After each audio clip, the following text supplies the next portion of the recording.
சமுத்திரி கேட்கிறாள் குருவாயூரப்பனை பார்த்து, திரட்சாமி வேதசதகீதகதிம் புமாம்சம் ஸ்பிரட்சாமி கிம் ஸ்விதபி நாம பரிஷ்வஜேயம் கிம் வக்ஷ்யதே சகலுமாம் குனுவீட்சிதஸ்யாதி இத்தம் நிநாயச பவன்மயமேவ மார்க்கம். கண்ணும் கண்ணீருமா காட்டுல போற போது சொல்றாராம், குதிரைகள்லாம் கேட்டு நிக்கிறதாம். நம்பூதிரி கேட்கிறார், என்ன சொன்னார் தெரியுமா? அக்ரூரன் ஆயிரக்கணக்கான உபனிஷத்துக்கள் தேடும் தெய்வத்தை இன்றைய தினம் ஏகாதசி உபவாசம் இருந்து துவாதசி பாரணம் நாம போறேன்னா பார்ப்பேனா, என் பிரபுவோட நான் பேச முடியாத பாக்கியம் கிடைக்குமா? என் பிரபுவை போய் நான் தொட முடியுமா? அவன் காலில் நான் விழ முடியுமா? விழுந்த உடனே என் அப்பனே அக்ரூரான்னு என் பிரபு சொல்லி என்னை கட்டி தூக்குவனா?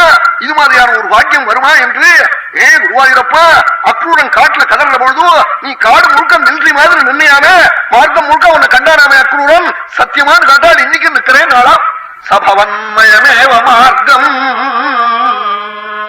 பவன்மயமேவ மார்க்கம் நாளாம், மார்க்கம் முழுமையும் சுவாமி நாளாம் அக்ரூரனுக்காக.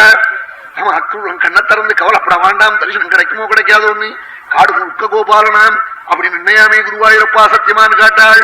திரட்சாமி வேதசதகீத கதிம் புமாம்சம் ஸ்பிரட்சாமி கிம் ஸ்விதபி நாம பரிஷ்வஜேயம் கிம் வக்ஷ்யதே சகலுமாம் குனுவீட்சிதஸ்யாதி இத்தம் நிநாயச பவன்மயமேவ மார்க்கம்.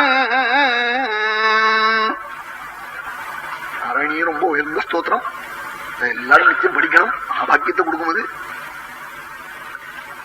நம்ம டி.ஆர். சிவாசிங்கர்வாள் சில நிமிஷங்கள் பேச போறா. அவளை பேசணும்னு எல்லாரும் கிட்ட வந்து கேட்டுக்கிட்டாள். அவ பேசின உடனே மேல நான் பிரவச்சனம் பண்ண போறேன்.